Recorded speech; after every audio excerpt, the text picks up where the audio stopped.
नमस्कार दोस्तों, हम दोनों पंजाब से आए हुए हैं। थोड़ी जो हमारी हिंदी है थोड़ी पंजाबी हिंदी है, तो प्लीज मैं कहूँगा थोड़ी समझने की कोशिश करना, चलेगा ना? बस ठीक है। बात तो यही है ना, कहा जाता है स्टेज के ऊपर जो भी बात कही जाती है दिल से कही जाती है, तो दिल की भाषा हर आदमी समझता है। जहाँ पे यही तो एक स्टेज है जहाँ पे सच्चाई बोली जाती है।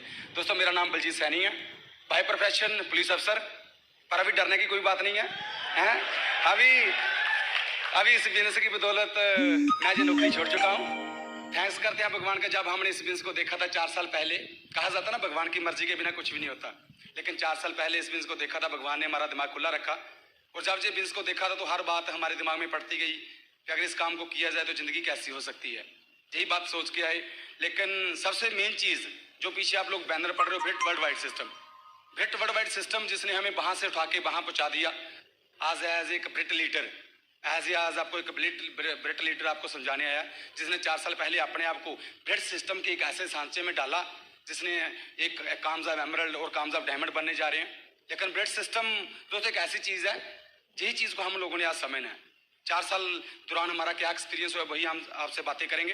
तो ब्रिट सिस्टम क्या चीज है? किसी आदमी ने कहीं, कोई आदमी गुजर रहा था बाजार से, तो बाजार से गुजरते गुजरते आदमी को एक मूर्तियों की दुकान दिखाई देती है। तो वहां पे एक मूर्ति उसको बहुत अच्छी दिखाई देती है। तो वो आदमी पूछता है मूर्तिकार से, दुकान के मालिक से पूछता है, भाई साहब ये पत्थर की मूर्ति आप कैसे बनाते हो? भैया ये पत्थर की मूर्ति कैसे बनाते हो? तो आगे से दुकानदार क्या बोलता है, कहता भाई साहब हम पत्थर की मूर्ति बनाते नहीं है जी, ऑलरेडी पहले मूर्ति होती है। कहता आप करते क्या हो? कहते इसमें जो फालतू वेस्टेज जो पत्थर होता है हम तो वो उतारते हैं, मूर्ति तो पहले होती है। ऐसे सिंपल हम सब लोग, ऐसे हम सब लोग पहले डायमंड हैं, कोई शक वाली बात नहीं है, सब लोग कामयाब हम लोग। लेकिन हमारे अंदर जो आलस है, जो हम कहते हैं हमारी किस्मत में होगा मिल जाएगा, उन बातों से ब्रिट सिस्टम बाहर निकालता है। आपके सामने एक एग्जांपल आपके सामने खड़ी है। 4 साल पहले मैं भी ये कहता था हमारी किस्मत कहाँ इतनी बढ़िया हो सकती है, हम कहाँ गाड़ियों में घूम सकते हैं, हम कहाँ बड़े घरों में रह सकते हैं, ऐसा कहता था। लेकिन आज आपके सामने 4 साल पहले इस सिस्टम को अपनाया और वहां से उठा के आपको जहां खड़ा कर दिया। लेकिन आज करीब 1.5 साल हो गया मेरी मैरिज को। हम दोनों, मेरी वाइफ अमन सैनी, हम दोनों इकट्ठे बिजनेस बिल्ड कर रहे हैं। इस बिजनेस को एज ए एमरल्ड लेवल तक मेरी फैमिली ने मेरे साथ मेरी सपोर्ट की, लेकिन बाद में हम दोनों इकट्ठे इस बिजनेस को बिल्ड कर रहे हैं। लेकिन मेरी अपलाइन में बिजनेस तो मुझे बढ़िया मिला ही मिला है, इसने मेरी जिंदगी बदल दी। लेकिन सबसे मेन चीज मेरी जो अपलाइन, सबसे बड़ी अपलाइन, जो इंडिया के फर्स्ट डायमंड, इंडिया के फर्स्ट ईडीसी, सब लोग शायद जानते होंगे, और इंडिया के फर्स्ट डबल डायमंड बनने जा रहे हैं, वो सरदार डॉक्टर हरपायन बड़ैच एंड महेंद्र बड़ैच, जिन लोगों ने बहुत सपोर्ट की हमारी बिजनेस में, हमें बिजनेस को आगे बढ़ाने की, बहुत हमारी हेल्प की। हम उनका कह सकते हैं अभी सारी जिंदगी शायद दे नहीं दे सकते, अगर वो हमें इतनी हेल्प नहीं करते शायद आज हम आपके सामने नहीं खड़े होते। कहा जाता है ना ब्रिट सिस्टम, जो अपलाइन का क्या रोल होता है, अपलाइन और ब्रिट सिस्टम का क्या रोल होता है, यही चीज़ें आज हम आपको बताएंगे, जिससे शायद हो सकता है आज मैं और अमन कुछ ऐसी बातें बताएंगे जिससे कुछ लोग आज रिलेट कर सके। और आने वाले समय में शायद आज कोई आदमी डिसीजन लेगा, आने वाले समय में साल 2 साल 3 साल के बाद as a emerald, as a diamond बन के स्टेज के ऊपर कभी बोलेगा भी बलजीत अमन सैनी कटक में आए थे और हमने डिसीजन लिया था डायमंड जाने का, तो आज हम लोग डायमंड हैं। हम उस दिन का इंतजार करेंगे। लेकिन मैं अभी कॉल करता हूँ अपनी वाइफ को, जो मुझे इसी बिजनेस से मिली है। तो मेरा सबसे बड़ा सपना, कहा जाता है जे बिजनेस हर सपना पूरा करता है, तो मेरा सबसे मेन सपना ये भी पूरा हुआ। मेरी मर्जी की, मेरी मनपसंद मुझे मेरी वाइफ मिली है। मैं उनको इंट्रोड्यूस करना चाहूंगा, she is my beautiful wife Aman Saini.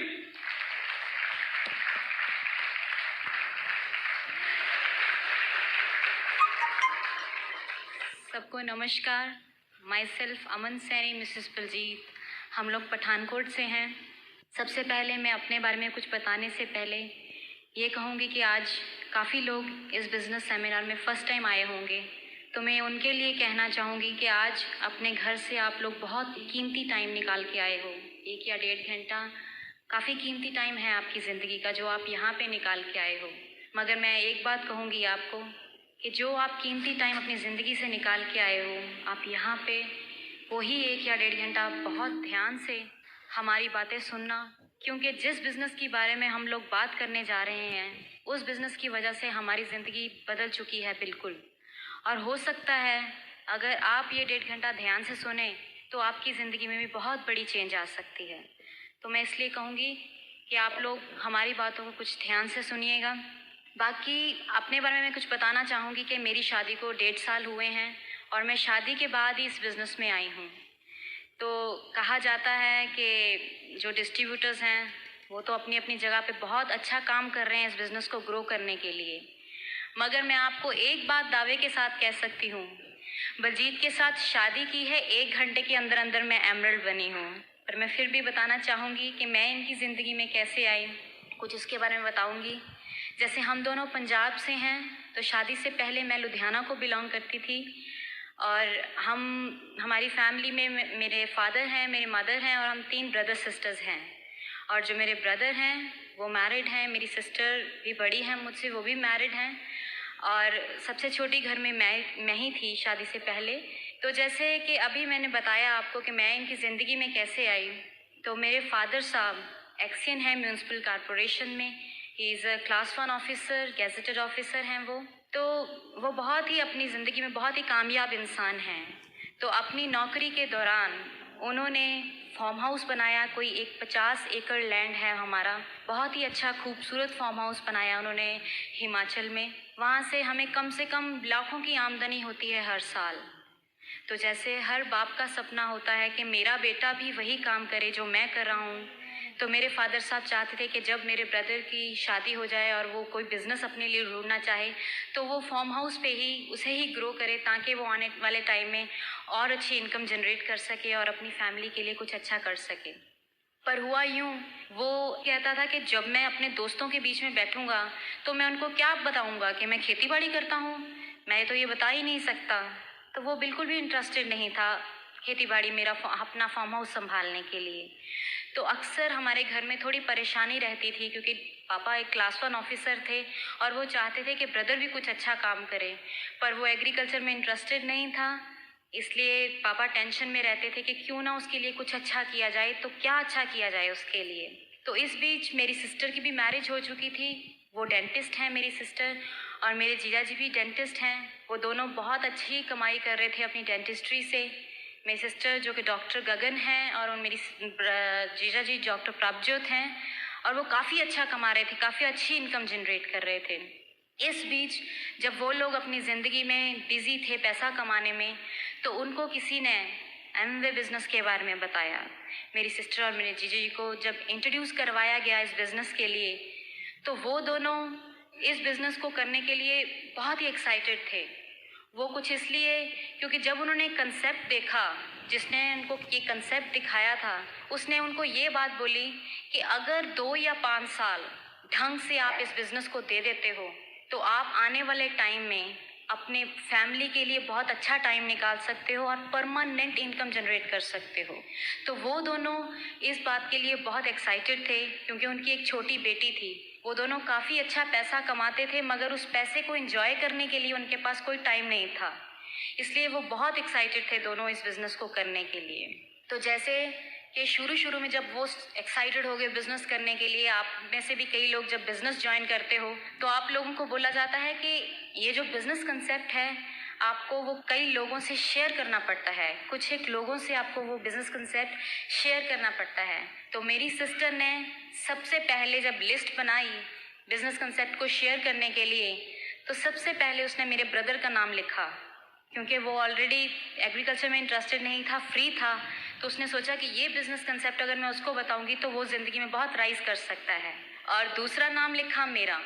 तो जब पहले उसने मेरे ब्रदर के साथ इस बिज़नेस के बारे में बात की तो वो कुछ इस बिज़नेस के लिए इंटरेस्टेड नहीं था, उसको कोई विजन नज़र नहीं आई। जैसे कई लोग जब नए लोगों को बताया जाता है इस बिज़नेस के बारे में, बिना सोचे समझे ही वो लोग ना कर देते हैं। कुछ मेरे ब्रदर की भी ऐसी ही हालत थी, उसको नहीं पता था वो किस चीज़ को ना कर रहा है, मगर उसने मेरी सिस्टर को बोला कि मैं इंटरेस्टेड नहीं हूँ इस बिज़नेस को करने के लिए। तो बार बार बोलने के बाद भी जब मेरे ब्रदर ने बिज़नेस को ज्वाइन नहीं किया तो मेरी सिस्टर ने अब दूसरा नाम मेरा लिख छोड़ा था।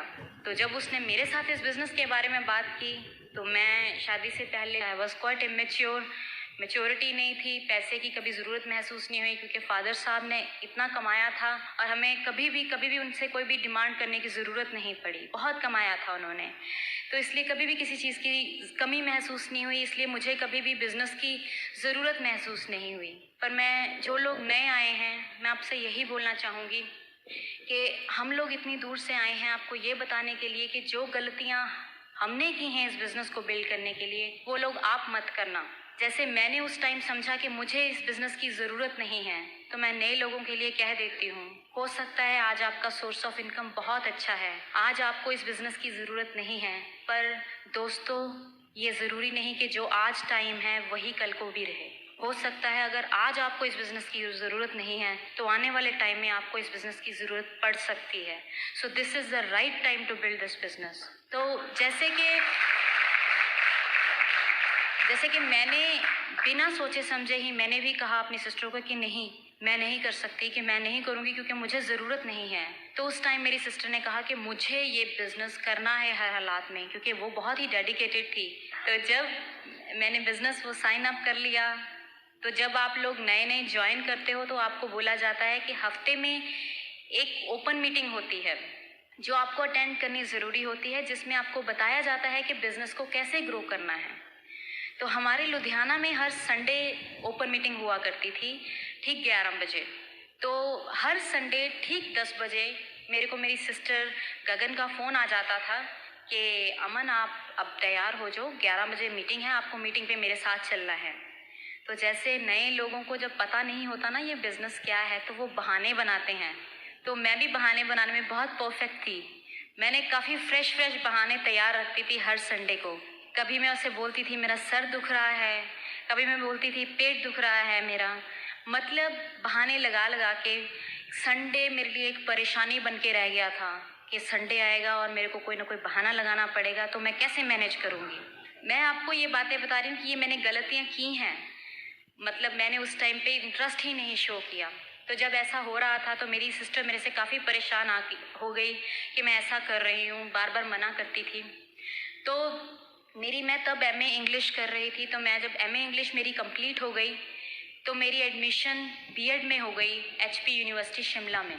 जब मैंने बीएड करनी थी, मुझे 1 साल अपने घर से दूर, अपने पेरेंट्स से दूर जाना था उस बीएड कोर्स करने के लिए। इस बात का बहुत दुख था कि 1 साल के लिए मुझे अपने पेरेंट्स से दूर जाना पड़ना था क्योंकि मुझे पढ़ाई करनी थी।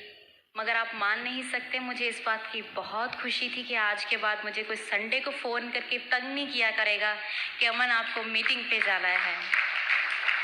मतलब आप मान नहीं सकते मुझे इस बात की कितनी खुशी थी। एक तरफ तो दुख था पेरेंट्स से दूर जाने का, मगर खुशी भी थी कि संडे को मेरे को कभी कोई बहाना, फ्रेश बहाना बनाने की ज़रूरत नहीं है। तो जब मैं पढ़ाई करने के लिए चली गई थी, मैं एमए अपनी ऑलरेडी कंप्लीट कर चुकी थी, अब मैंने प्रोफेशनल हो जाना था। तो जैसे हर फादर को टेंशन हो जाती है कि अब बेटी पढ़ लिख के घर पे आ जाएगी तो उसकी शादी वादी भी करनी है, तो मेरे फादर साहब ने मेरे पीछे से टेंशन में थे वो भी कि अब शादी करनी है अमन की। तो उन्होंने मेरी सिस्टर और मेरे जीजू को घर पे बुलाया और उनसे बोले कि आज मैं आपको एक बहुत बड़ा काम देने जा रहा हूँ, वो ये कि आपने अब मेरी छोटी बेटी के लिए अच्छा सा रिश्ता ढूंढना है। तो जैसे मैंने आपको बताया कि मैं एमबीए में इंटरेस्टेड नहीं थी, इस बिज़नेस के लिए इंटरेस्टेड नहीं थी, पर पता नहीं क्यों मेरी दीदी और जिया जी ने तो जैसे पहले ही ठान रखी थी कि अमन की शादी करनी है तो किसी एमवे डिस्ट्रीब्यूटर के साथ ही करनी है, किसी और के साथ नहीं करनी। वो कुछ इसलिए क्योंकि उनको इस बिज़नेस का विजन क्लियर था, उनको पता था जब तक आप किसी काम को देखते रहोगे आप कभी भी उसमें कामयाब नहीं हो सकते। जब तक आप उसके अंदर नहीं जाओगे तब तक आपको पता नहीं चलेगा सही मायने में वो काम क्या है। तो वैसे ही हो रहा था कि जैसे मेरे जीजू ने मेरे को कहा कि ऐसे ऐसे मेरे लिए, तो लुधियाना में एक बहुत बड़ा सेमिनार हुआ। तब मैं बीएड कर रही थी, मुझे कुछ नहीं पता पीछे मेरे क्या हो रहा है। लुधियाना में एक बहुत बड़ा सेमिनार हुआ, जैसे आज यहाँ पे सेमिनार हो रहा है, वहाँ पे कोई 700-800 आदमी थे। तो जैसे ही बलजीत सिंह सैनी और मैं अमनदीप कौर सैनी हूँ, तो हम सैनी कास्ट के लोगों की मैरिज सैनीज़ में ही होती है, हम लोग बाहर मैरिज नहीं करते हैं। तो जैसे ही हॉल में मेरी सिस्टर और जीजा जी उस दिन सेमिनार पे गए तो जैसे अभी होस्ट ने इनको बुलाया, here comes Baljit Singh Saini on the stage, तो तब भी जब होस्ट ने बुलाया इनको वहाँ पे स्टेज पे, और मेरी सिस्टर और जिया जी काफ़ी पीछे बैठे हुए थे, तो उनको बलजीत नाम नहीं सुनाई दिया, उनको सिर्फ सैनी वर्ड सुनाई दिया कि सैनी लड़का स्टेज पे आ रहा है। तो आप मान सकते हो वो 3 घंटे का सेमिनार था बलजीत का, और उन 3 घंटों में वो दोनों ने सिर्फ 3 घंटे यही प्लानिंग बनाते रहे कि कब सेमिनार फ्री होगा और हम बलजीत के साथ शादी की बात करेंगे। वो 3 घंटे बस यही प्लानिंग बनाते रहे। तो जब सेमिनार ख़त्म हुआ, इनके आसपास, जैसे अभी भी आप लोग जब सेमिनार ख़त्म होगा कई लोग इनको मिलना चाहोगे, पर आसपास काफ़ी रश हो जाता है। ऑटोग्राफ्स देने में ये इतने बिजी होते हैं, लोगों को मोटिवेट करने में, बातें करने में इतना बिजी होते हैं कि टाइम नहीं होता बात करने का। तो वैसे ही जब सेमिनार ख़त्म हुआ तो इनको काफ़ी लोगों ने घेर लिया ऑटोग्राफ लेने के लिए। तो जब मेरी सिस्टर और जिया जी भाग के गए इनके पास के, I am doctor Gagan and I am doctor Prabhjot, and आगे वो बात करना चाहते ही थे कि ये नमस्ते भाई साहब बहन जी बोल के आगे चले गए। इन्होंने ढंग से बात भी नहीं उनके साथ की, नमस्ते बहन जी बोल के ये आगे चले गए। तो अब मेरी सिस्टर और जीजू काफ़ी 2-3 उन्होंने इनके सेमिनार्स और अटेंड किए सिर्फ शादी की बात करने के लिए। मगर ये ऐसे इंसान थे कि तब भी 2-3 जब सेमिनार्स अटेंड वो बात करना चाहते थे, ये नमस्ते बहन जी बोल के आगे चले जाते थे, ये बात नहीं करते थे इनके साथ। तो वो बहुत परेशान हुए। तो जैसे कि अगर आपको एग्ज़ाम्स में अच्छे नंबर लेने हो तो क्या करना पड़ता है, अगर पढ़ाई काम पे ना आए तो आपको सिफारिश लगवानी पड़ती है। तो मेरी सिस्टर और जीजू ने सोचा कि अब ऐसे तो ये बंदा हाथ में नहीं आएगा, तो सिफारिश लगानी पड़ेगी। तो उनकी अपलाइन में है सरबजीत सिंह गोल्डी जी जलंधर से, शायद आप लोग जानते होंगे। He is a great leader, he is emerald and going diamond, he is a great leader from Jalandhar. बहुत ही अच्छे इंसान हैं वो भी। तो मेरी सिस्टर और मेरे जीजू ने फिर गोल्डी जी के साथ बात की कि आप ऐसा कीजिए, आप इनके साथ शादी की बात कीजिए, हम तो जब भी बात करते हैं ये आगे भाग जाते हैं। तो जब गोल्डी जी ने इनको फ़ोन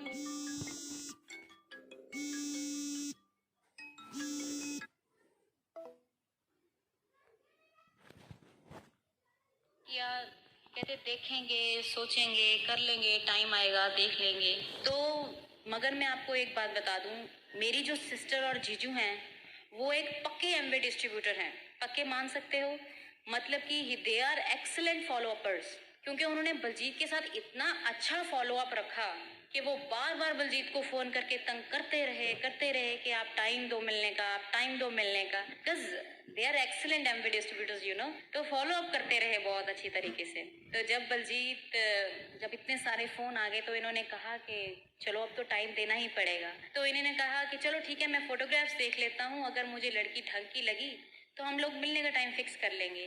तो जब इन्होंने फ़ोटोग्राफ्स देखी तो 100 में से इनको 20% लगा कि लड़की ढंग की है, चलो टाइम दे ही देते हैं मिलने का। तो जब इन्होंने टाइम दिया मिलने का, उसके बाद मेरी बीएड भी तब तक कंप्लीट हो चुकी थी ये प्रोसेसिंग के अंदर।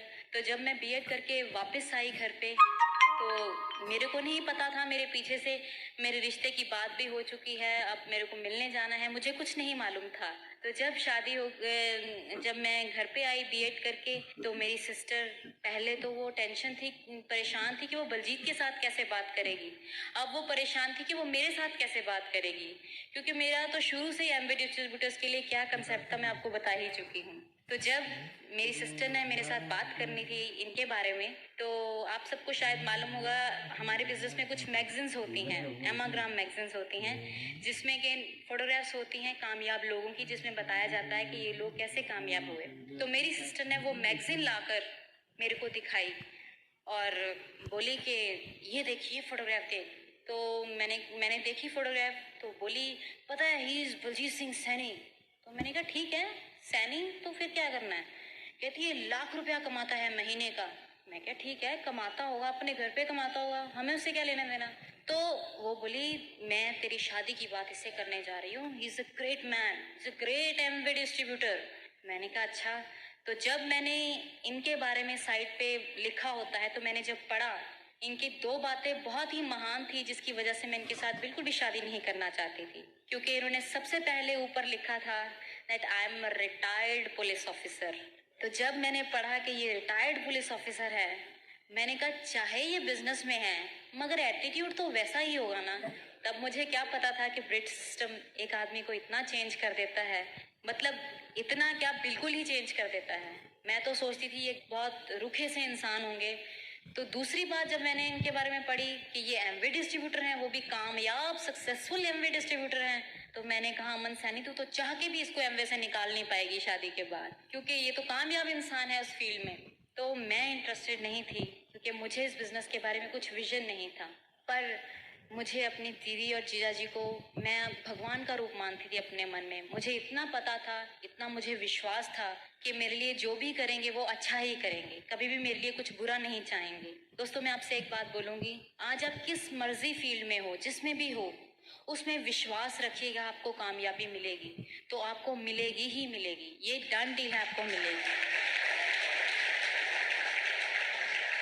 मगर हर काम में आपको फेथ रखना बहुत ज़रूरी है। जब तक आपको फेथ नहीं होगा, आप कभी भी ज़िंदगी में सक्सेसफुल नहीं हो सकते। मुझे अपने दीदी और जीजा जी पे विश्वास था कि उन्होंने मेरे लिए जो किया अच्छा किया, इसीलिए मैंने उनके साथ, तब मैं सोच रही थी कि जब मैंने बलजीत के साथ शादी करने के लिए हाँ कर दी, तो मैं सोच रही थी कि मैं अपनी दीदी और जीजा जी के ऊपर बहुत बड़ा एहसान कर रही हूँ कि आज मैंने ज़िंदगी का सबसे बड़ा एहसान किया है अपने जीजा जी के ऊपर, बलजीत के साथ शादी को हाँ करके। पर मुझे नहीं पता था कि उन्होंने मेरे ऊपर कोई एहसान नहीं किया।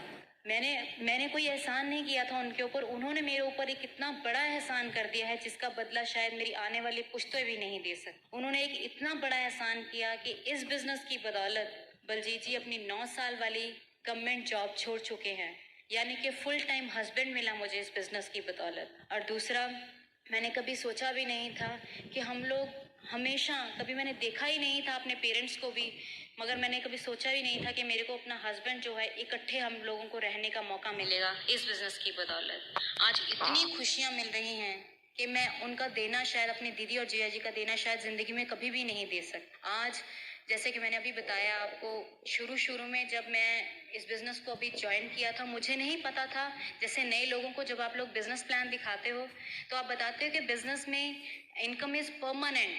आप आने वाले टाइम में 2 या 5 साल जब इस बिज़नेस को दे देते हो तब भी पैसा आता है। आप जब लोग बताते हो तो कई बार लोगों को विश्वास नहीं आता, क्योंकि माइंडसेट ही नहीं होता। जब मुझे बताया गया था इस बिज़नेस के बारे में, ऐसा मेरा भी माइंडसेट नहीं था, क्योंकि मैंने अपने फादर को देखा था, वो सुबह जाते थे, शाम को, रात को काम से वापस आते थे।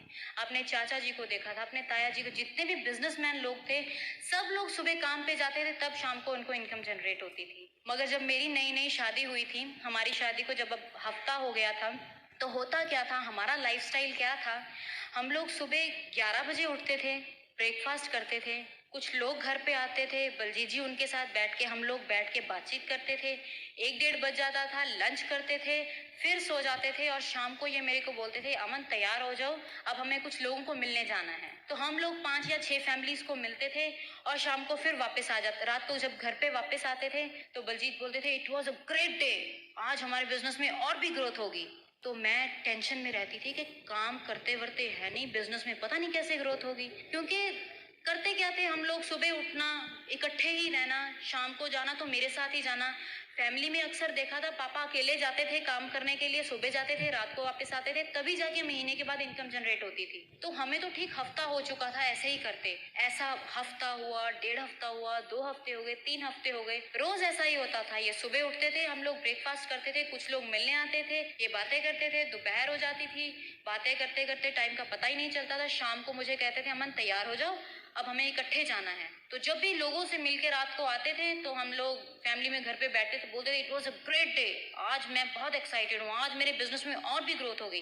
तो मैं टेंशन में कि मेरा घर वाला तो कोई काम ही नहीं करता है और बोलता है बिजनेस में ग्रोथ होगी, मुझे समझ में ही नहीं आता था होता हो क्या रहा है ये।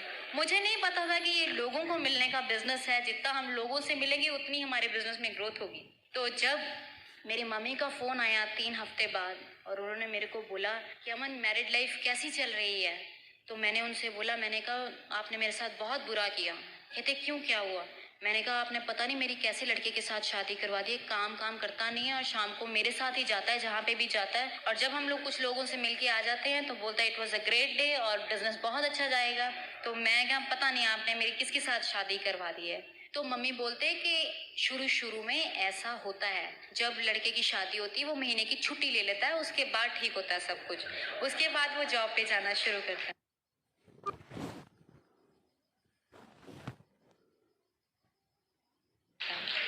तो मैंने सोचा ठीक है, महीने के बाद ये काम पे जाना शुरू कर देंगे। तो आप मान नहीं सकते, महीना बीत गया। जब महीने के बाद बलजीत जी ने मुझे 1 लाख रुपए का चेक लाके मेरे हाथ में पकड़ाया,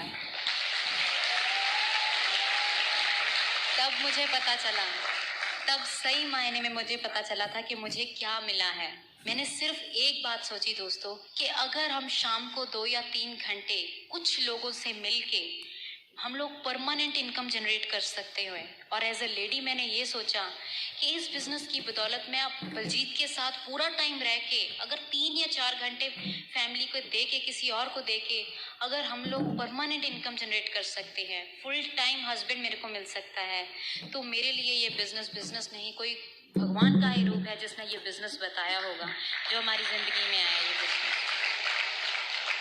मुझे बलजीत ने शादी के बाद कभी नहीं कहा कि अमन आपको बिजनेस मीटिंग्स पे जाना है, आपको ये करना है, आपको लोगों के साथ ऐसे बात करनी है, पर इन्होंने मेरे लिए सिचुएशंस ही ऐसी क्रिएट कर दी कि मैं खुद ब खुद एक्साइटेड थी इस बिजनेस को करने के लिए। जब महीने का चेक देखा तो मैं बहुत ही एक्साइटेड हो गई बिजनेस को करने के लिए कि बलजीत मैं भी करूंगी बिजनेस आपके साथ, क्योंकि इतना कुछ मिल रहा है हमें, तो अगर हम थोड़ा सा और कर भी लेंगे तो हमारे बच्चों को सिक्योरिटी मिल सकती है आने वाले टाइम में।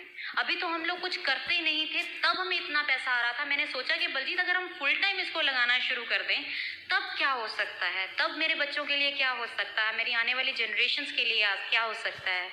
आपको मैं एक बात बता दूं, आज बलजीत जी ने 3 साल पहले हमारी जो अपलाइन है डॉक्टर हरभजन एंड महेंद्र वड़ैच के कहने से ये बिजनेस को साइन किया है। उन्होंने सिर्फ साइन नहीं किया, हमारी जनरेशन्स को फ्री कर दिया है। मुझे इतना पता है कि मेरे आने वाले टाइम में मेरे आने वाले बच्चों को कभी भी जॉब फॉर्म जिंदगी में कभी भी साइन नहीं करना पड़ेगा, उनकी जिंदगी में कभी जॉब वर्ड नहीं आ सकता। जब चेक मिला उसके बाद हमें ठीक 2 या 3 महीने बाद we got our trip to Singapore Star Cruise and it was really exciting for me. मुझे तब पता चला था सही मायने में मुझे मिला क्या है। वहाँ पे जाके हमारे साथ इतना अच्छा किया जाता है, इतना अच्छा बर्ताव किया जाता है। जब मैं पैकिंग कर रही थी स्टार क्रूज जाने के लिए तो मैं बलजीत से बोल रही थी, हम लोग ये जो पैसे हैं कुछ साइड पे रखते हैं, हम लोग वहाँ पे जाके ना इस पैसों की शॉपिंग करेंगे, ज़्यादा नहीं इनको खर्चेंगे, यहाँ पे जाके हम शॉपिंग करेंगे। तो बलजीत को तो सब कुछ पता था, इन्होंने मेरे को कुछ नहीं बोला, कहते हाँ हाँ तू पैसे रख ले, हम लोग शॉपिंग करेंगे। आप मान सकते हैं जब हम लोग गए, शॉपिंग तो छोड़िए, आने जाने के expenses that was paid by the company ने पे किए। चलो आने जाने के एक्सपेंसेस हो गए, उसके बाद जो खाना पीना था हमारा वो भी कंपनी ने पे किया, और जिस काम के लिए मैं पैसे लेके गई थी कंपनी ने हमें शॉपिंग करने के लिए भी पैसे दिए कि आप लोग शॉपिंग कीजिए, इस पैसे के साथ एंजॉय कीजिए। और हम लोग जैसे ही वो जो मनी लेके गए थे हमें वही वैसे ही वापस लेके आना पड़ा। सो दिस इज़ द ब्यूटी। तब जाके मैं वहाँ पे इतनी मुझे खुशी महसूस हुई कि हम लोग क्या कर रहे हैं और हमें क्या मिल रहा है। मैं आपसे ये बोल रही हूँ, ये कहना चाहती हूँ कि आज अपने अपने टाइम पे आप लोग इस बिजनेस में हो सकता है काफ़ी टाइम लगा रहे हो, दिन में जॉब भी लगानी पड़ती, जॉब पे भी जाना पड़ता होगा, शाम को बिजनेस भी करना पड़ता होगा, इसलिए आपको कई बार टायरिंग भी लगता होगा कि हम लोग किस काम में आ गए हैं। पर मैं आपको एक बात बोलती हूँ, आज ढंग से इस बिजनेस को 3 या 5 साल आप ढंग से दे दीजिएगा, फिर देखिएगा आने वाले टाइम में आपको जो मिलेगा, आपको पिछली बातें कुछ भी नहीं याद रहेंगी कि आपने क्या कुछ इस बिजनेस के लिए हार्ड वर्क किया। जैसे बलजीत अब बताते थे, कहते मुझे कुछ भी नहीं याद अमन मैंने कितने लोगों को कब प्लान शो किया, क्या किया, क्योंकि रिवॉर्ड्स ही इतने बड़े मिल रहे हैं इस बिजनेस की बदौलत, कुछ पता चलता ही नहीं है। चलो money is the by product, पैसे की कोई बड़ी बात नहीं है, पैसा तो आदमी किसी भी फील्ड से कमा सकता है। ज़रूरी नहीं है कि बलजीत और अमन की ज़िंदगी में अगर एमवे बिजनेस ना आता तो उनकी ज़िंदगी ना चलती। अगर मैं आपको ये बात बोलती हूँ, अगर हमारी ज़िंदगी में एमवे बिजनेस ना आता तो शायद हम दोनों आज यहाँ पे स्टेज पे ना होते, हमें अपने बच्चों की सिक्योरिटी ना मिलती, हमें परमानेंट इनकम ना मिलती, हमें मेरे को फुल टाइम हस्बैंड ना मिलता। वो सब इस बिज़नेस की देन है। अगर ये बिज़नेस हमारी ज़िंदगी में ना आता तो शायद ये चीज़ें कभी भी पॉसिबल ही नहीं थी। पैसा कुछ नहीं है, पर आज हम लोग चाहे लाखों कमाते हैं मगर हम लोग किसी करोड़पति या अरबपति से अपने आप को कम नहीं समझते, क्योंकि एक करोड़पति या अरबपति को भी इतनी रिस्पेक्ट या रिकॉग्निशन नहीं मिलती जो एक एमवे डिस्ट्रीब्यूटर को मिलती है। ये चीज़ें हम लोग महसूस कर रहे हैं, मैं इसलिए आपको बता रही हूँ। पैसा नॉट बिग डील, पर जो संस्कार आपको यहाँ पे बिजनेस में आके मिलते हैं वो आपको कहीं पे भी नहीं मिलते। एज अ लेडी तो कहीं पे भी नहीं मिल सकते। जब शादी हुई थी, शादी से पहले मम्मा ने समझाया था कि जब भी घर में कोई टेंशन हो, कोई प्रॉब्लम हो, तो अपने फादर इन लॉ या मदर इन लॉ के साथ बात नहीं करनी है। कभी भी कोई टेंशन हो, हमेशा अपने हस्बैंड के साथ टेंशन शेयर करनी है, अपनी जितनी भी घर की हो। मगर हरभजन और महेंद्र वड़ैच की मीटिंग्स ने हमें सिखाया, हमारे लीडर्स की हमारी मीटिंग्स ने हमें ये सिखाया कि कभी भी घर की छोटी मोटी टेंशंस जो है हस्बैंड के साथ शेयर नहीं करनी है। वो टेंशंस का आपको खुद ही सोल्यूशन ढूंढना है, क्योंकि ऐसी जिंदगी में कोई प्रॉब्लम है ही नहीं जिसका सोल्यूशन नहीं है। आपको खुद ब खुद उस सोल्यूशन को फाइंड आउट करना है। क्योंकि आपको डिस्ट्रीब्यूटर्स को मैं बता दूं, जो एमवे है ये हमारी, आप सबको पता है, हमारी कोई दुकान नहीं है। हमारा फेस ही हमारी एमवे है, हमारी ड्रेसिंग सेंस ही हमारी एमवे है। अगर हम घर से छोटी मोटी टेंशन्स लेके घर से चलेंगे तो हम लोग अपने आप को लोगों के सामने बिल्कुल भी अच्छी तरह से प्रेजेंट नहीं कर पाएंगे। सो लेडीज़ के लिए बहुत ज़रूरी है कि आप लोग घर की छोटी मोटी टेंशन्स को कभी भी अपने हस्बैंड के साथ शेयर मत कीजिए। Keep your husband tension free and always उनको एक्साइटेड रखिए और उनको एडिफाई कीजिए। जब भी वो घर पे आए उनको हमेशा बोलिए, आज आप इतने बजे आए हैं, आप ऐसा कीजिए, इट वॉज आज मेरा दिन बहुत अच्छा रहा, आज मैं एक्साइटेड रही, आज मैंने इतने लोगों से बात की बिजनेस के बारे में। मेक हिम एक्साइटेड, जबकि डोंट मेक हिम लो। उनको छोटी मोटी घर की बातें बता के कभी भी उनको नीचे मत गिराइए, उनको हमेशा ऊपर उठाने की कोशिश कीजिए, सो दैट को बिजनेस को करने के लिए और भी मोटिवेटेड हो जाएं और भी एक्साइटेड हो जाएं। बहुत कुछ सीखने को मिला है इस बिजनेस की बदौलत। शायद जो आज हस्बैंड वाइफ के हमारे रिलेशनशिप्स हैं, शायद अगर ये बिजनेस ना होता तो हम भी जैसे अक्सर लोग साल डेढ़ साल बाद कॉम्प्रोमाइज की लाइफ जीने लग जाते हैं। शादी तो हो जाती है मगर साल डेढ़ साल बाद क्या होता है, शादी एक कॉम्प्रोमाइज बन के रह जाती है और कुछ भी नहीं होता, जिंदगी में मजा नहीं रहता।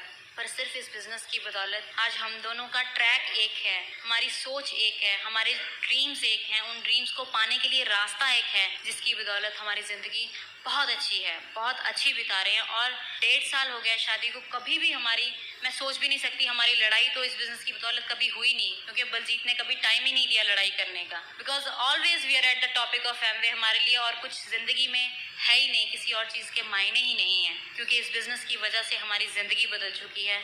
आज हर खुशी है और आने वाले टाइम में भी इसमें कोई शक नहीं है कि आने वाले टाइम में भी हर खुशी के ऊपर बलजीत और अमन का नाम लिखा हुआ है, और वो सिर्फ इस बिजनेस की बदौलत है। बाकी कुछ लोग, मैं आपको ये बताना चाहूँगी नए लोगों के लिए कि जब मैंने ये बिज़नेस को साइन अप किया था या मैं बलजीत की ज़िंदगी में आई थी, मुझे इस बिज़नेस की कोई नॉलेज नहीं थी। पर शादी एक ऐसा फैसला है जो आदमी एक बार ले लेता है, वो बार बार नहीं ले सकता, क्योंकि ये नहीं हो सकता अगर आप शादी कर लेते हो, आपको लाइफ पार्टनर पसंद नहीं आया तो आप ये कहो कि मुझे तो पसंद नहीं है, मैं अब नेक्स्ट टाइम और किसी के साथ शादी कर लूँगा, नेक्स्ट मंथ किसी और के साथ शादी कर लूँगा। आप ऐसा नहीं कर सकते हो। अगर मैं बिना इस बिज़नेस को जाने, बिना इस बिज़नेस को पहचाने एक शादी का फैसला कर सकती हूँ, तो मैं नए लोगों को ये कहूँगी कि आप एटलीस्ट इस बिज़नेस को साइन तो कर सकते हैं, फिर देखिएगा आपको इस बिज़नेस की बदौलत क्या कुछ मिलेगा। बाकी मेरा 1.5 साल का एक्सपीरियंस है, शादी हुई है 1.5 साल में, तो मैं देख सकती हूँ यहाँ पे कुछ यंगस्टर्स होंगे, कुछ लड़के होंगे जो बिज़नेस को बिल्ड कर रहे हैं, जिनकी अभी शादी नहीं हुई। मैं देख सकती हूँ उनको, जो लड़के इस बिज़नेस को बिल्ड कर रहे हैं। Yes, very nice, very nice. तो देखिए, आपको मैं एक शादी के लिए बहुत बढ़िया टिप देने जा रही हूँ। मैं एक्सपीरियंस्ड हूँ, मैं इसलिए आपको बोल रही हूँ। आपको ये बिजनेस बिल्ड करना आपके लिए बहुत ज़रूरी है। You have to do a lot of hard work in this business, because आने वाले टाइम में अब मैट्रिमोनियल्स भी कुछ चेंज होने जा रहे हैं।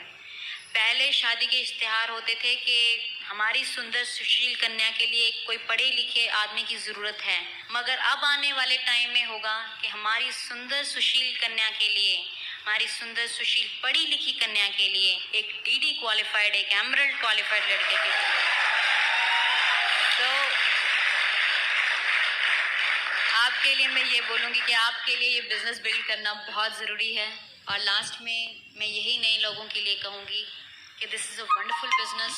इस बिज़नेस की बदौलत everything is change in our life. पर ये आपके लिए भी हो सकता है, पर सिर्फ आपको फैसला लेना है कि yes you can also do it. पर अगर आज आप बलजीत और अमन को देख के भी ये आज फैसला नहीं ले पाओगे इस बिज़नेस को करने के लिए, तो मैं आपको एक रिक्वेस्ट ज़रूर करूँगी कि आज के बाद कभी भी भगवान की तरफ देख के ये मत कहिएगा कि आपको ज़िंदगी में ऊपर उठने का मौका नहीं मिला। God has given you chance.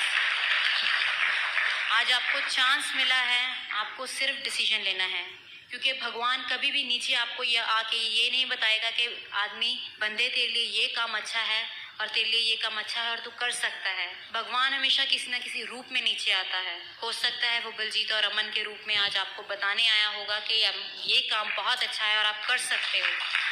बाकी you have to take the decision. God bless you.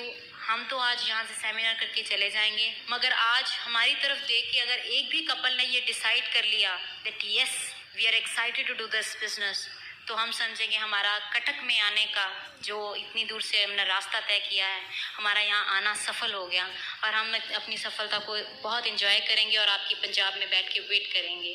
Thank you very much. Back to my ground Baljeet.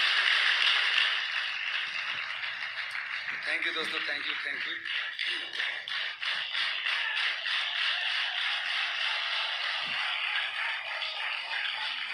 Thank you दोस्तों, थैंक यू।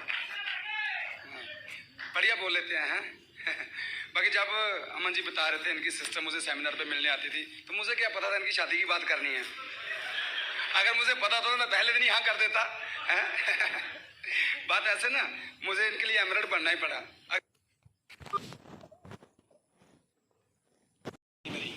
समझ तो सब लोग आप।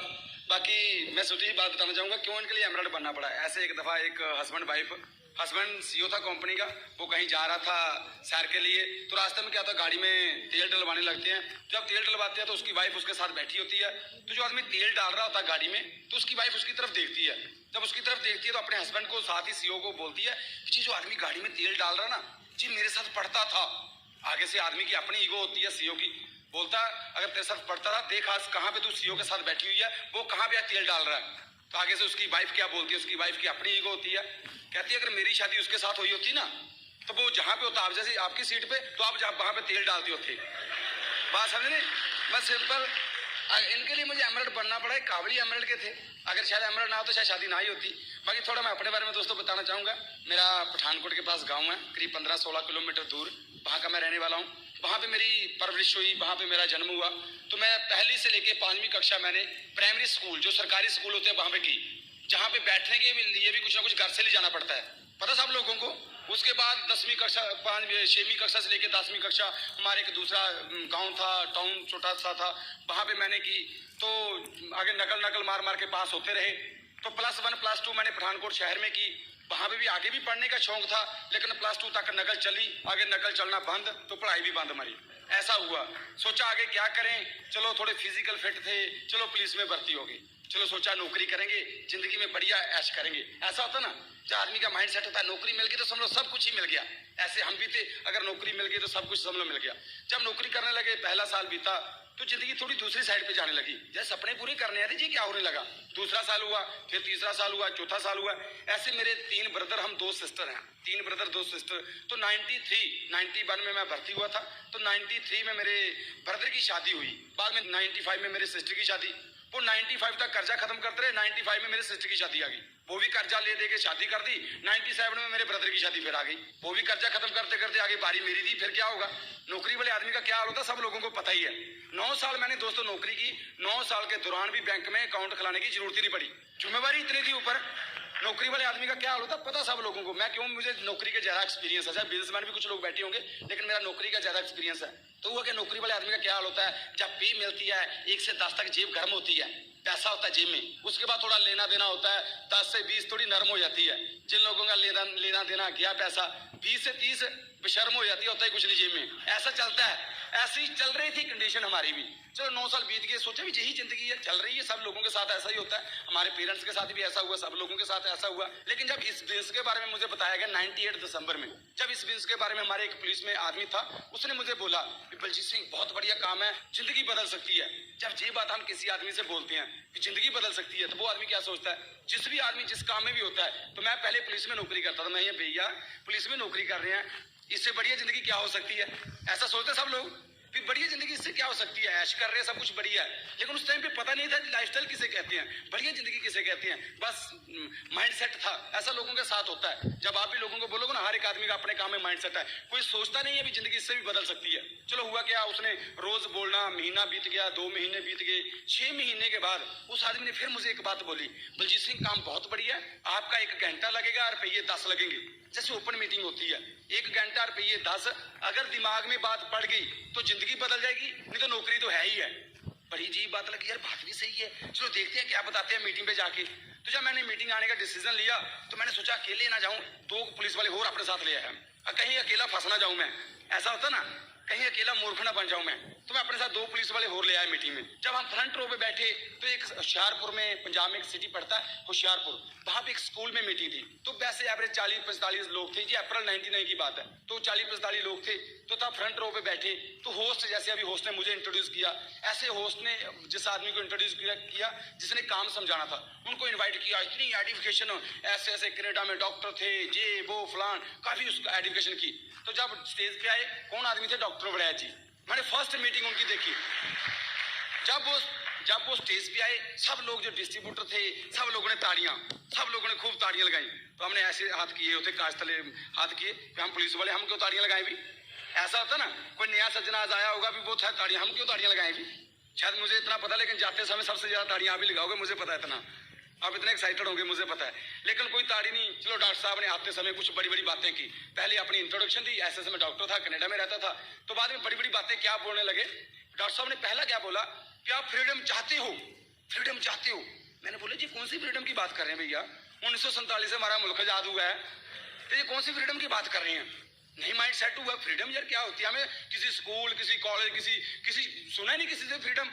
लेकिन वो बाद में बात करने लगे, अगर आपके पास पैसे की आजादी हो, पैसे की आजादी, बड़ी बात अच्छी लगी यार, पैसे की आजादी ये भी होती है। फिर बोलने लगे, ड्रीम बिल्डिंग करने लगे, अगर आपके पास बैंक में आपकी मनमर्जी का बैलेंस हो, आपके पास आपकी मनमर्जी की गाड़ी हो, मनमर्जी का घर हो, मनमर्जी से शॉपिंग कर सके, इतना पैसा हो, पैसे के साथ कंप्रोमाइज ना करना पड़े, तो जिंदगी कैसी होगी? मैंने बोला जिंदगी तो बढ़िया होगी।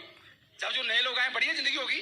अगर पैसे की आजादी हो तो बढ़िया बात है, मन मर्जी से जो चाहे सब शॉपिंग कर सको, जैसी गाड़ी चाहो वैसी रख सको। ऐसा मैं चाहता था, ऐसा मैं चाहता, 9 साल नौकरी कर, लेकर ऐसा नहीं हुआ, लेकिन ऐसा मैं चाहता था। मुझे ये बातें अच्छी नहीं लगने लगी, क्योंकि मैं ड्रीमर था, मैं बहुत ड्रीमर था, अभी सोचता जिंदगी बढ़िया हो, लेकिन पता नहीं था, ड्रीम मर चुके थे। लेकिन जब डॉक्टर साहब ने ये बातें कही, पैसा, मैंने बोला मैं चाहता तो हूँ, ताड़ी तो तभी भी नहीं मारी ताड़ी मैंने बोला चाहता तो मैं हूँ अंदर से, अपने आप से ही, ठीक है। लेकिन बाद में बोलने लगे आपको अगर टाइम की फ्रीडम हो। मैंने बोला टाइम की फ्रीडम ये क्या होती है अभी? टाइम की फ्रीडम? बोले जब चाहो तब उठो, जब चाहो तब सो। डॉक्टर साहब बात करने लगी। मैंने बोला भी ऐसा भी कभी होता है, जब चाहो तब खाओ, ऐसा भी कभी होता है? आम जिंदगी में क्या चलता है? रात के टाइम हमें सोना पड़ता है, सुबह जल्दी उठना है, हम मनमर्जी से नहीं सो सकते। अगर रात 12-1 बज गया तो नींद नहीं आती, सुबह उठना, अगर नहीं जागा फिर क्या होगा? ऐसा होता है। अगर सुबह लेट उठे तो क्या होगा? नौकरी, दुकान, बिजनेस नहीं बात बनेगी, मन मर्जी से उठ भी नहीं सकते। तो खाने की बात बोल रहे थे, मन मर्जी से खाना, ऐसा भी कभी नहीं होता। अगर अब जो लोग नौकरी करते हैं, मैं भी नौकरी करता था, 1:30 से 2 अगर लंच टाइम होता था, भूख लगी चाहे ना लगी खाना ही पड़ता था। ऐसा होता है, भूख लगी, आपने अपने बॉस को बोल सकते नहीं मुझे भूख नहीं है, मैं बाद में खाना खाऊंगा। 1:30 से 2 लंच टाइम है, वही खाना खाना पड़ेगा, भूख लगी चाहे ना लगी। लेकिन जब डॉक्टर साहब जी बात कर रहे थे, अगर आपको टाइम की भी फ्रीडम हो, जब चाहो जब उठो तब सो, तो बात करने लगे जैसे आपकी जिंदगी में संडे होता है। मुझे बहुत अच्छी लगी ये बातें, अच्छी लगती है बातें। अगर मन मर्जी से सो, मन मर्जी से सो, अच्छी बातें हैं, ड्रीम की बातें हैं, तो बात अच्छी लगने लगी। मैंने बोला यार ऐसा हो ही नहीं सकता। तो डॉक्टर साहब बात करने लगे जैसे संडे आप एंजॉय करते हो। संडे क्या होता है? पूरा हफ्ता हम काम करते हैं, सैटरडे या शाम होती है, चल यार कल संडे हम मजा करेंगे, कल संडे हम मजा करेंगे। तो हम अपनी बीवी बच्चों को भी बोल देते हैं सुबह मुझे तंग मत करना, मैं अपनी मनमर्जी से उठूंगा। ऐसा होता है ना। तो सुबह हम संडे के दिन क्या करते हैं, सब लोगों को पता है, आपकी फीलिंग में बात कर रहा हूँ। मुझे ये बातें अच्छी लगती थी, मैं चाहता था ऐसा। सब लोग चाहते हैं मेरे ख्याल से, ऐसा चाहते हैं। तो डॉक्टर साहब क्या बोलने लगे, जब आप सुबह उठते हो, होता क्या संडे वाले दिन हम 10, 11, 12 बजे उठते हैं, ब्रेकफास्ट किया, फिर सो गए, इंजॉय किया, खूब मूवी देखी, कुछ भी बच्चों के साथ घूमे फिरे। जब शाम होती है फिर क्या होता है, हाय ओए कल फिर नौकरी भी जाना पड़ेगा, ऐसा होता है, कल फिर दुकान पे जाना पड़ेगा। चलो फिर ऐसा गुजरता है। तो डॉक्टर साहब बात करने लगे, अगर 7 संडे आपकी जिंदगी में हो तो जिंदगी कैसी होगी, बढ़िया जिंदगी होगी। अगर वो 7 संडे, एक संडे हम एंजॉय करते हैं, अगर वही संडे सारी जिंदगी हो तो कैसी जिंदगी होगी। मैंने बोला कि सारी जिंदगी संडे हो तो पैसा कहां से आएगा, बात भी सोचने वाली है। लेकिन डॉक्टर साहब ये भी बात साथ में करने लगे, इस बिजनेस में अगर आप 2 से 5 साल काम कर लो, 2 से 5 साल मेहनत कर लो, तो बाद में आपको काम भी नहीं करना पड़ेगा। मैंने बोला बातें तो बड़ी बड़ी बढ़िया कर रहे हैं, अगर 2 से 5 साल करने के बाद काम भी ना करना पड़े तो पैसा आता रहे, जिंदगी बढ़िया हो सकती है। दोस्तों जिंदगी जीने का अंदाज ही बदल जाता है। पैसे की कोई प्रॉब्लम ना हो, टाइम की कोई प्रॉब्लम ना हो, आपके बैंक में पैसा आ रहा है, फ्री हो, तो जिंदगी जीने का मजा। मैंने बोला बातें तो डॉक्टर साहब बहुत बढ़िया की, यही तो मैं चाहता था, लेकिन ऐसे हो कैसे सकता है। लेकिन जब डॉक्टर साहब ने कुछ बातें बोर्ड के ऊपर समझानी शुरू की, जहां से पैसा आता है ये काम करना, 963 सब लोगों को पता है, 963 226 40,000 की इनकम बता दी। मैंने बोला अभी बन के 226 लोग, कोई बात ही नहीं है, ऐसा होता है, सब लोगों को पता है। तो हुआ क्या, बिजनेस किट लेनी पड़ती है। जो आदमी मुझे इनवाइट करता था, मैंने उसी टाइम उसको बोल दिया मैं इस काम को करना चाहता हूँ, बताओ क्या करना है। वो बोलने लगा इस काम को पहले आप बुक्स से कुछ लिटरेचर पढ़ो, फिर आपने सोचना। मैंने बोला कि कोई सोचने वाली बात नहीं, मैं समझ चुका जो करना है। तो करना भी क्या है, 963 226 लोग 50,000 रुपया। मैं तो आज तक भी जानता हूँ, पता नहीं जब मैंने ये बिजनेस देखा था, भगवान ने मेरा इतना दिमाग खुला रखा, मैंने किसी से एडवाइस भी नहीं ली। लोग क्या करते हैं, मीटिंग देखने के बाद मैं अपनी वाइफ से पूछ के बताऊंगा जी, ऐसे होते ना लोग, मैं अपने पति को पूछूंगा जी, मैं अपने बच्चों को पूछूंगा जी, मैं अपने पापा को पूछूंगा। मैंने किसी को पूछा ही नहीं, पता नहीं क्यों, शायद डायमंड बनना था इसीलिए। अगर मैं भी पूछ लेता क्या होना था। तो लोग क्या बोलते हैं, आप किस काम में पढ़ने लगो, मैंने भी किया था, ये काम नहीं चलता, लोग ऐसा बोलते हैं ना। लेकिन मैंने किसी से एडवाइस ली नहीं, बस डिसीजन करना है इस काम को, क्योंकि डिसीजन उसी टाइम पे डिसीजन लिया। तो किट ली, किट लेके मैं अपने घर में गया। तो किट में से कुछ प्रोडक्ट होते हैं, तब 6 प्रोडक्ट थे, तो 4200 रुपया लगता था, 4200 लगता था। तो किट में 6 प्रोडक्ट थे। तो गांव में मेरा घर था, अभी भी गांव में घर है मेरा, तो गांव में घर था। तो किट में से प्रोडक्ट निकाले। जब किट में से प्रोडक्ट निकाले, पहला प्रोडक्ट निकाला LOC। LOC किस काम आता है, घर में मार्बल चिप्स वगैरह वगैरह साफ करने के काम। तो गाँव में कहाँ मार्बल होते हैं, गाँव में गोबर का अंकन चलता था। मैंने बोला भी जी LOC जी किस काम के, जो साइड पर रखते हैं।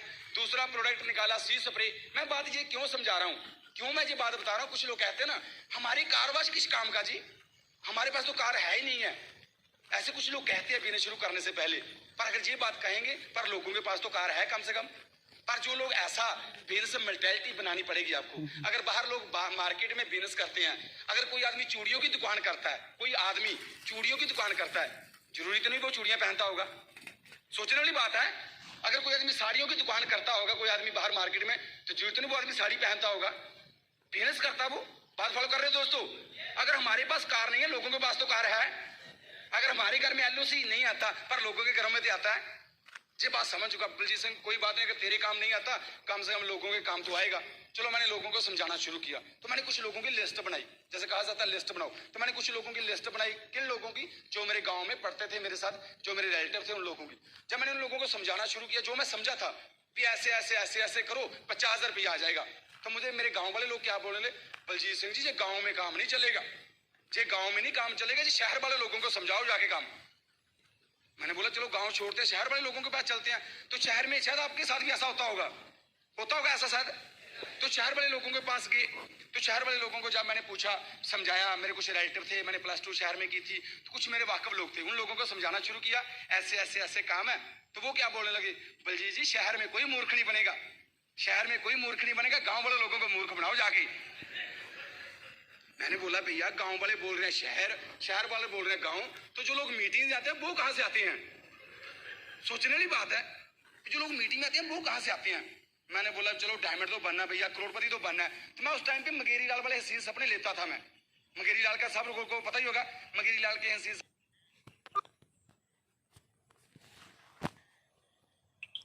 अपना बंगला होगा, फॉरेन की सैरें करेंगे। मगेरी लाल के हसीन सपनों में मैं खो चुका था। वो जिंदगी की जो आम जिंदगी से मेरी तार टूट चुकी थी, मैं हसीन वो सपनों में चला गया था। तो हुआ क्या, इसी दौरान जब मैंने बोला गांव वाले ये बोल रहे हैं, शहर वाले ये बोल रहे हैं, चलो गांव भी छोड़ो शहर भी छोड़ो, कम से कम 9 साल नौकरी की, पुलिस तो है अपनी, कम से कम पुलिस को पकड़ते हैं। तो ऐसा होता है ना, कभी कभी हम सोचते हैं, मेरे दिमाग में इस टाइम पे नए नए आइडिया आने लगे। ऐसे कुछ लोगों को जब रिजल्ट नहीं मिलते तो नए नए आइडिया दिमाग में आते हैं। मैंने बोला भैया 9 साल पुलिस में नौकरी की, कोई तो कोई फायदा होगा कम से कम दिमाग का। तो मैंने क्या आइडिया लगाने लगा, तो मेरे दिमाग में नए नए आइडिया आने लगे। जैसे आइडिया सोचते हैं हम लोग कि शहर का, जैसे हम लोग कटक में बैठे हैं, कटक में फलाना आदमी आ जाएगा ना, जैसे हम लोग सोचते हैं, तो सारा कटक ही उसके नीचे आ जाएगा। ऐसा होता है कभी कभी। ऐसे मैं भी सोचने लगा, जब सब लोगों से बात करने की बजाय ना, क्यों ना एक ही पुलिस वाला आदमी पकड़ते हैं, उस आदमी को पकड़ते हैं, अगर वो आदमी आ जाएगा सारी पुलिस ही उसके नीचे, तो बलजीत सिंह एक ही दिन में डीडी। ऐसा होता है कभी कभी। लेकिन हुआ क्या, सिंपल। इसमें मेरे दिमाग में क्या नए नए आइडिया आने लगे। मैंने बोला मीटिंग में बोलते हैं, कम से कम पुलिस वाला दिमाग तो इस्तेमाल करे, कम से कम हर एक आदमी इस्तेमाल करता है, हम काम थोड़ी है किसी से। तो मैंने बोला बोलते हैं 9, ऐसे बोलते हैं 9 लोगों को बनाओ जी, ऐसे आप 6 को बनाओगे जी, जे 3 को बनाओगे 226 लोग, तो रुपया 40 से 50,000 रुपया। मैंने बोला 226 ऐसे जो बोलते हैं 9, 6, 3, ऐसे करने की बजाय क्यों ना 226 लोग एक ही लाइन में लगा दिए जाए। शायद आप लोगों ने भी सोचा होगा ऐसा कि जब 226 में आदमी जे डीडी, 227 में आदमी जे डीडी, सब लोगों को डीडी बना देंगे। मैंने बोला ये बोल रहे हैं 44 साल से ये बिजनेस चल रहा है। मैंने बोला जो बात बलजीत सिंह तूने सोची अभी तक किसी ने सोची नहीं होगी। ऐसा होता है ना कभी कभी कि आदमी बोलता है जो मैंने सोचा लोगों ने किसी ने सोचा नहीं होगा। मैंने बोला 44 साल से बोल रहे हैं, 44 साल से किसी ने ये बात सोची नहीं होगी जो बलजीत सिंह तूने सोची है। तो मैंने अपने अपलाइन से बात की जिसने मुझे शुरू करवाया था कि ऐसा क्यों नहीं किया जाए। आप बोलते 226 लोग जी 50,000 रुपया, नहीं बोलता ऐसा नहीं होता। उसको पता था थोड़ा स्ट्रक्चर होता जी, कुछ बैलेंस होता जी, लग चाहिए। चलो मैंने बोला 226 लोग ढूंढ लेते हैं, चलो कोई ऐसा आदमी ढूंढते हैं जिसकी वाकवी बहुत है। तो मैंने क्या किया, अपनी पुलिस में एक आदमी था जिसका काफी इमेज थी, लोगों के सामने बढ़िया था, स्मार्ट था, इंटेलिजेंट था। मैंने उस आदमी के पास गया, उसकी उम्र थी करीब 40 से 45। तो मैंने उस आदमी के पास गया, बातचीत की, टीम पूरे एक्साइटमेंट से बातचीत की, ऐसे हो सकता है, ऐसे हो सकता है। तो मैंने उसको मीटिंग में बिठा दिया। मीटिंग में दूसरी मीटिंग की बात, जब मैंने उसको मीटिंग में बिठाया तो अपनी पास वाली सीट पे बिठाया। अगर मैंने आगे पीछे बिठा दिया कहीं भाग ना जाए। ऐसा होता ना, नया आदमी आता अपने साथ वाली सीट पे बिठाते हैं, तो नया आदमी मेरे साथ था, मैंने अपनी पास वाली सीट पे बिठाया कहीं भाग ना जाए। तो जैसे प्लान शो के दौरान गोल्डी जी, गोल्डी जैसे हमने नाम लिया, गोल्डी जी उस टाइम पे सिल्वर भी नहीं थी, डीडी की बात छोड़ो सिल्वर भी नहीं थे, शायद 15 या 18% पे होंगे। तो गोल्डी जी बोर्ड पे समझाने लगे, तो वो जो थानेदार साहब जो मेरे साथ बैठे हुए थे उनकी उम्र 40 से 45, जिन लोगों ने दुनिया को समझाया, तो वो गोल्डी से क्या समझेगा बच्चे से। जब गोल्डी जी प्लान शो कर रहे हैं तो मेरा ध्यान गोल्डी की तरफ नहीं था, मेरा ध्यान उस थानेदार की तरफ था। ऐसा होता ना, नया आदमी साथ आता है, इसके ऊपर क्या असर हो रहा है। तो जब मैं गोल्डी की तरफ नहीं देख रहा, मैं उसकी तरफ देख रहा था, इसके ऊपर क्या असर हो रहा है। वो आदमी ऐसे बैठा हुआ था, कर रहा था। मैंने बोला बलजीत सिंह बात बन गई, एक्साइटेड आदमी, डीडी बन गई। मेरा ध्यान सारी मीटिंग में ऐसा नहीं देखा मैंने, मैं टेढ़ी आंख से बस एक्साइटेड, अंदर से मैं भी एक्साइटेड, बन गई बात। तो जब मीटिंग खत्म हुई, मैंने बोला क्यों, देखा जनाब कितनी दुनिया पैसे कमाती है, हमारी पुलिस में जनाब कहते हैं। मैंने बोला देखा कितनी दुनिया पैसे कमाती है। तो मुझे क्या बोलने लगा, कहता है बेवकूफ। मैंने बोला वो किस लिए। वो कहता है जितने भी लोग जहाँ पे खड़े किए जाते हैं स्टेज के ऊपर टाइयां वाले, इनको 100 रुपए दे के खड़ा किया जाता है स्टेज के ऊपर। जब ये बात बोली, जितने मेरे अंदर सपने थे, जो मगेरी लाल के सीन सपने ले रहा था, अपनी गाड़ी होगी, अपना बंगला, उस आदमी ने सुई लगा के सारी हवा निकाल दी मेरी। फिर दूसरी दुनिया में चला गया मैं, ऐसा भी हो सकता है यार। बाकी मैंने किसी को देखा ही नहीं, मैंने तो सिर्फ अपने डॉक्टर साहब के कहने के ऊपर, आप बैंक बैलेंस, पैसा, तो टाइम फ्रीडम, तो सारी जिंदगी में संडे। मैंने ये सोच के आया था 3 बातें कि आपका पास इतना होगा, लेकिन ये चीज मैंने सोची ये ऐसा भी हो सकता है। नेक्स्ट हफ्ते मैंने किसी को मीटिंग के लिए नहीं बोला, मैंने किसी को बिन्स के लिए नहीं बोला। तो मैं जब नेक्स्ट मीटिंग में गया, जो लोग वहां पे टाई वगैरह लगा के आते थे, तब तो हम जीन पहनते थे, दूसरा ड्रेस होता था, हमें क्या पता था ड्रेस कोड पे आना। जब दूसरे लोग आते थे जो टाई वगैरह, उनके पास जाता था, भाई साहब आपको पैसे आते हैं, आपको कितने का चेक आता है, मैं पूछता था उन लोगों को। लेकिन हुआ क्या, महीना बीत गया, कोई रिजल्ट नहीं मिले। तो मैं अपने घर वालों को भी बोलता था, देखो होता है क्या आगे आगे, देखो होता है क्या आगे आगे, मैं यही बात तब भी कहता था। तो महीना हुआ तो कुछ भी रिजल्ट नहीं मिले, कुछ भी रिजल्ट, क्यों नहीं रिजल्ट मिले मैं वो भी बात आपको बताता हूँ। लेकिन 1 महीने के दौरान कुछ नहीं हुआ, 2 महीने बीत गए जी। जब मैं मीटिंग में जाता था तो वही मगेरी लाल के सीन सपने आए हुए, जिंदगी मजा आ जाएगा। लेकिन जब लोगों से मिलता था फिर दूसरी दुनिया में चला जाता था। ऐसा सर आपके साथ भी होता होगा, आपके साथ भी ऐसा होगा। जब मीटिंग में सेमिनार बैठे हो, डायमंड ही बनना चाहे जो मर्जी हो, लेकिन बाहर क्या होता है फिर पता सब लोगों को। ऐसा मेरे साथ होता था। लेकिन 2 महीने के दौरान कोई रिजल्ट नहीं मिले, कोई कुछ नहीं, बस सिंपल मैं लोगों को कहता था, लेकिन लोगों को क्या समझा रहा हूँ मुझे खुद नहीं पता होता था। लोगों को क्या समझा रहा हूँ मैं, बस ड्रीम पूरे हो जाएंगे, ऐसा हो जाएगा। लेकिन हुआ क्या, 2 महीने के बाद भी घर वाले भी देखने लगे यार कोई बात तो बन नहीं रही जी, क्या इतना फायदा है, इतना एक्साइटेड क्यों है। लेकिन जब भी मैं रात के टाइम घर में आता था, 12 बजे, 11 बजे, 1 बजे, 2 बजे, मेरी मम्मी या मेरे डैडी जब भी गेट या दरवाजा खोलते थे तो मेरी मम्मी क्या बात बोलते थे, बलजीत सिंह जी आज कोई मुर्गा फंसा? मैंने बोला भी मुर्गे फंसाने का काम नहीं है। बोलते नहीं, फिर बात तो वही है, आज कोई मुर्गा फंसा। मैंने बोला इस बिजनेस में मुर्गे नहीं चाहिए, आदमी चाहिए। लेकिन उनके दिमाग में ये प्रॉब्लम पता मुझे क्यों आ रही थी, मैं अपने घर वालों को किसी के मीटिंग के लेके गया ही नहीं, मैं किसी को, ना अपने मैं मम्मी को ना अपने डैडी को, किसी को, बस ऐसे ही डायमंड बन जाएंगे। अगर किसी जगह हमने फसल बीजनी हो, किसी जगह फसल बीजनी हो, वहां पे जैसी फसल बीजनी है, अगर वैसा एटमोस्फेयर नहीं होगा, वैसा जमीन नहीं होगी, क्या फसल होगी दोस्तों? अगर हम लोगों ने डायमंड बनना है, अगर हमारे घर का मोल बढ़िया नहीं होगा, कहा जाता है कि फैमिली बिजनेस है, अगर घर का मोल बढ़िया नहीं होगा, आपकी बीवी को नहीं पता, आपके फादर को नहीं पता, आपकी मम्मी को नहीं पता, आपके बच्चों को नहीं पता आप लोग क्या कर रहे हो, तो कैसे आपको वो वहां से पॉजिटिव वाइब्रेशन आएगी। लेकिन जी मुझे प्रॉब्लम आई, मेरे कहते थे, लेकिन 2 महीने बीत गए, 3 महीने बीत गए जी, कोई बात नहीं बनी। तो सोचने लगे भी यार मेरे पैसे भी गए, मेरे दिमाग में बात आने लगी मेरे पैसे भी गए जो 4200 लोग आए। ऐसा होता कुछ लोगों के साथ। एक दफा एक आदमी था हमारे जैसा ही, कई लोग क्या करते हैं, एक दफा एक आदमी था, उसकी लॉटरी उसने डाली होती है, उसकी लॉटरी निकल जाती है 1 लाख रुपए की, 1 लाख रुपए की लॉटरी निकल जाती है। तो जब वो लॉटरी स्टॉल पे लॉटरी लेने के लिए जाता है, जब लॉटरी लेने के लिए जाता है तो लॉटरी की टिकट देता है, देखता है नंबर टैली करके भी ठीक है नंबर मिल गया, तो लॉटरी स्टॉल वाले उसको 10,000 रुपये दे देते हैं। वो आगे से आदमी क्या बोलता है, भाई साहब मेरी 1 लाख रुपए की लॉटरी निकली, आप 10,000 रुपये दे रहे हो। बोलता है भाई साहब लॉटरी के पीछे देखो क्या लिखा हुआ है। तो लॉटरी के पीछे क्या लिखा होता है, जो हम आपको 1 लाख रुपया 10 किस्तों में देंगे। तो आगे से वो आदमी बोलता है मुझे पहले क्यों नहीं बताया। जैसे हम लोगों को कहते हैं ना, इस बिजनेस में 2 से 5 साल मेहनत करो आप फाइनेंशियली फ्री हो सकती हो। तो लोग क्या करते हैं, 2 से 5 दिन मेहनत करते हैं, भाई साहब हम डायमंड नहीं बने। हम ऐसा होता कभी कभी 2 से 5 दिन के बाद डायमंड नहीं बने, 2 से 5 दिन को 2 से 5 साल में कन्वर्ट कर देते हैं। 2 से 5 दिन हो गया जी डायमंड नहीं बने। ऐसे वो आदमी बोल रहा मुझे पहले क्यों नहीं बताया। कहते भाई साहब आपने खुद पढ़ना था इस चीज को। लेकिन होता क्या, वो आगे लॉटरी स्टॉल वाले बोलते हैं हम पैसा नहीं दे सकते, जस्ट ये तो जो हमारे रूल है जो रेगुलेशन हम उसी तरीके से बात करेंगे। तो वो आगे से बोलता नहीं मुझे 1 लाख रुपए चाहिए। वो बहस होती है, लड़ाई झगड़ा होता है। बाद में क्या करता है, कहता अगर मुझे आपने 1 लाख रुपए नहीं देना, बोलता जेब पकड़ो अपनी लॉटरी की टिकट, मेरा 100 रुपया बोलता वापस दो मेरा। बात समझ रहे हैं कि 100 रुपया जो लॉटरी की टिकट डाली थी 100 रुपया, वो 100 रुपया वापस दो। ऐसे भी कुछ लोग होते हैं, थोड़ा सा बिजनेस शुरू करते हैं, देखते हैं महीना 2 महीने नहीं बात बनी, चल जी किट एमपी को बोलो किट वापस करो, हमारा पैसा वापस दो। अगर वो पैसा वापस ले लेंगे हम लोग, कभी करोड़पति बनेंगे दोस्तों। अगर ये लोग हम ट्रैक ही छोड़ देंगे डायमंड बनने का, कभी डायमंड बनेंगे हम लोग। अगर इस ट्रैक पे चलते रहेंगे, आज नहीं तो कल, कल नहीं तो परसों, साल 2 साल 3 साल, कभी तो कभी डायमंड बनेंगे। अगर ट्रैक ही छोड़ देंगे क्या होगा। कुछ लोग ऐसे ही करते हैं। लेकिन चलो हुआ क्या, बाद में 6 महीने बीत गए, कोई रिजल्ट नहीं मिले। 6 महीने के बाद एक बड़ा फंक्शन आया दिल्ली में, ड्रीम नाइट हुई थी। तब वो ड्रीम नाइट देखी, वहां पे कुछ लोगों को देखा, कुछ कामयाब लोगों को जब देखा, जब कुछ लोग आए स्टेज के ऊपर, जिन लोगों की हम मैगजीन में फोटो देखते थे लेकिन उनको कभी हकीकत में नहीं देखा। शायद एक ब्रिट ब्रोशर आता है, एक मैगजीन आता है, ब्रिट ब्रोशर होगा किसी के पास, तो ब्रिट ब्रोशर एक मैगजीन आता है। उस मैगजीन में से क्या हुआ, जब कुछ लोग आए, कांति एंड लता गाला, सब लोगों को पता होगा, कांति एंड लता गाला जब स्टेज पे आए तो उन लोगों को मैंने अपना ब्रीफ केस से अपना मैगजीन निकाला। तो मैगजीन निकाल के मैं क्या करने लगा, मैं अपनी उनसे मैगजीन से निकाल के उन लोगों की फोटो मिलाने लगा। मैंने बोला ये भी आदमी जिंदा ही है। डॉक्टर बड़ाई को तो अक्सर देखते थे, लेकिन सिर्फ लोग जिंदे ही हैं।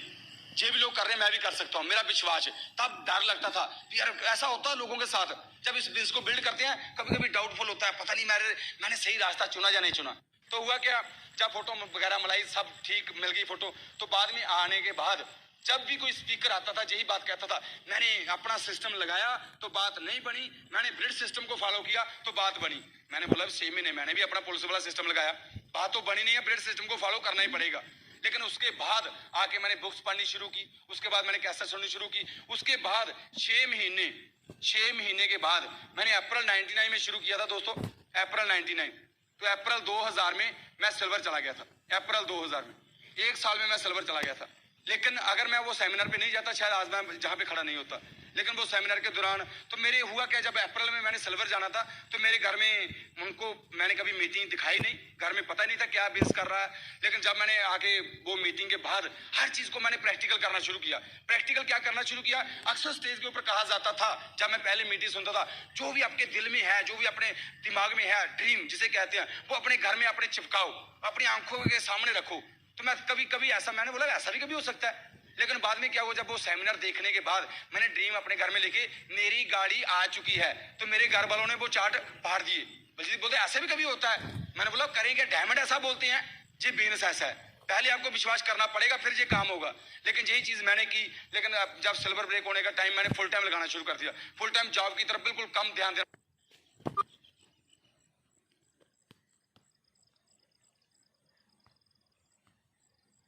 शुरू कर दिया। बस इसी बिजनेस में तरफ ध्यान देना शुरू कर दिया। जब मैंने अप्रैल में सिल्वर ब्रेक हुआ तो मैं अपने घर में आया, मैं मिठाई का डब्बा लिया, क्योंकि लोग भी बोलते थे कब बनेगा डीडी, जैसे आपको बोलते होंगे। लोगों ने तो मेरा नाम ही डीडी रख दिया था, आप ही डीडी, आप ही डायमंड, जैसे आपके साथ होता होगा, ऐसा बोलते थे लोग। बड़ी खुशी जब डीडी बने तो अपने घर में मैंने मिठाई का डब्बा दिया, मीठा मुंह करवाया सबका। तो मेरी मदर 10-15 मिनट के बाद मुझे साइड पे ले गए। मेरे साथ मेरी डाउनलाइन भी थी, कुछ लोग साइड पे ले गए, बलजीत आप डीडी बन गए? मैंने बोला हाँ। बोलते पक्के डीडी बन गए? उनको क्या पता कच्चे पक्के क्या होते हैं। बोलते पक्के डीडी बन गए? मैंने बोला हाँ। कहते ऐसे करो, कल से नौकरी जाना शुरू कर दो, नौकरी पे जाना शुरू कर दो। मैंने बोला वो किस लिए? नहीं, हमें ये पैसा नहीं चाहिए, हमें सरकारी पैसा चाहिए, सरकारी पैसा चाहिए। मैंने बोला सरकारी पैसा बाजार में डबल थोड़ी चलता है, जहां दो ना 500 का नोट दो सरकारी जी, आपको 1000 रुपया मिलेगा, ऐसा तो नहीं होता। लेकिन उनके दिमाग में था भी सरकारी नौकरी करनी है। मैंने बोला कोई ऐसी बात नहीं, हमारे चाचे ताए सब लोगों ने नौकरियां की हैं, लेकिन कुछ भी बात नहीं बनी। कहते नहीं हमें नहीं पता, हमें सरकारी पैसे चाहिए। चलो हुआ क्या, जब चेक आया मेरा सिल्वर के बाद, मेरा स्ट्रक्चर बहुत बढ़िया था बिजनेस का। जब मुझे चेक आया तो डीडी सिल्वर बना तो 40,000 समथिंग का चेक आया, 40,000 क्रॉस कर गया था। तो मैंने अपनी मदर को जब चेक दिया, मेरी मदर ने बिना देखे वो चेक फेंक दिया। कहते हमें ये पैसा नहीं चाहिए, हमें सरकारी पैसा चाहिए। बहुत है परेशान हुआ मैं, क्या करूं भी यार। अपने उनके दिमाग से कभी मैं निकाल ही नहीं सका सरकारी, क्योंकि उनकी मेंटालिटी कभी हो ही नहीं सकती ऐसी हम करोड़ों रुपया कमा लेंगे। ऐसा होता है कुछ लोगों के साथ। यही एक ऐसा बिजनेस जिसमें आप अपने आप को प्रूव कर सकते हो आपके अंदर क्या क्वालिटी है। यही एक ऐसा बिजनेस है। लेकिन ऐसा कोई भी बिजनेस नहीं जिसमें आप अपने आप को प्रूव कर सकते हो। हर चीज में लिमिट है, इसमें कोई लिमिट नहीं है। आप जहां उड़ारी मारना चाहते हो मार सकते हो। बात समझ रहे हो दोस्तों? जहां पे उड़ारी मारना चाहते